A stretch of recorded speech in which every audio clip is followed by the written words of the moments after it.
holding me by my hand, a little skeleton, unsteady, frightened of the water, incapable of copying your swimming strokes. I was frantic with desperation. It could hardly have been worse, except it was.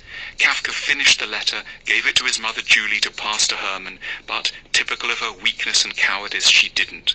She held on to it for a few days, then returned it to Franz and advised that it would be better if her busy, hard-working husband never had to read such a thing. The poor son lacked the courage ever to try again. In The Judgment, Kafka's great short story, written in 1912, a young businessman, Georg, is engaged to be married and lives in a flat with his widowed father. He's about to get away from home. The father is old and frail. Georg tucks him up in bed. But then the father mysteriously regains his strength, springs upright, towers over Georg, and denounces him for betraying everyone, his friends, his father, and the memory of his mother. Georg can make only feeble protests. Eventually the father condemns Georg to death by drowning, and Georg obediently rushes out and plunges into the nearby river. After passing sentence, the father cries out, "You were an innocent child, really, but at heart you were a diabolical human being." The idea of horrific, arbitrary judgment was to be a constant in Kafka's fiction. It reappears in the unfinished novel The Trial, written 2 years later. But now Kafka had developed it away from a father to a vast legal apparatus with judges, lawyers, guards, and extensive bureaucratic procedures. When Joseph K. is arrested on the morning of his 30th birthday, he isn't told what he is charged with. He barely makes any attempt to find out. He feels so guilty inside, he just knows that he deserves punishment. He does try to declare in court that he's innocent, still without knowing what the charge is, and hires a lawyer. But the court gradually grinds him down. He becomes unable to think of anything. Words fail him. He can no longer do his job properly and is defeated in the game of office politics. Finally, a year after his arrest, 2 grotesque-looking officials come to Joseph K.'s flat.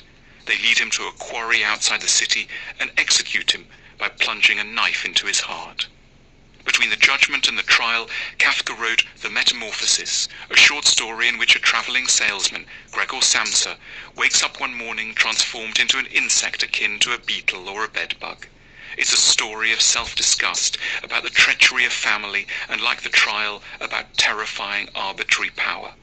When Gregor crawls across the floor, he is in danger of being stamped on by his own father. Gregor's family find they manage quite well without him. They confine him to his room and chuck rubbish at him. The family hold a council and decide that the insect in the bedroom can't really be Gregor. They start to refer to the insect as it instead of him. They decide that somehow the insect has to go. Gregor, listening, agrees and dies quietly. After Gregor's death, the family are slightly ashamed of their behavior, but only slightly. Kafka suffered from ill health for a lot of his life. In 1924, when he was 41, he developed laryngeal tuberculosis, which prevented him from eating almost anything without huge pain. He wrote a short story, his last, called The Hunger Artist. It tells the story of a public performer who makes his living undertaking fasts for the pleasure of the public. One time, he manages to fast for 40 days. But gradually, the Hunger Artist's audience gets bored of his work. However hard he fasts, they're no longer impressed. He gets put in a dirty old cage and weakens terribly.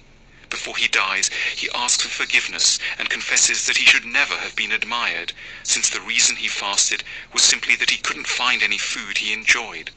Shortly after he dies, he's replaced in his cage by a panther, an animal full of vigor, whom the crowd love and who has a voracious appetite. A few days after finishing The Hunger Artist, Kafka died and was buried in the Jewish cemetery in Prague. Within a few years of his death, his reputation began. By the Second World War, he was recognized as one of the greatest writers of the age.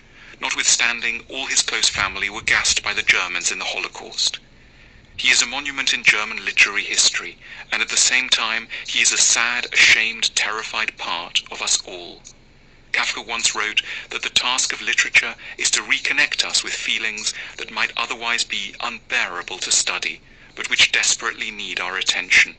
A book must, he wrote, be the axe for the frozen sea within us. His books were among the most touching, frightening, and accurate axes ever written.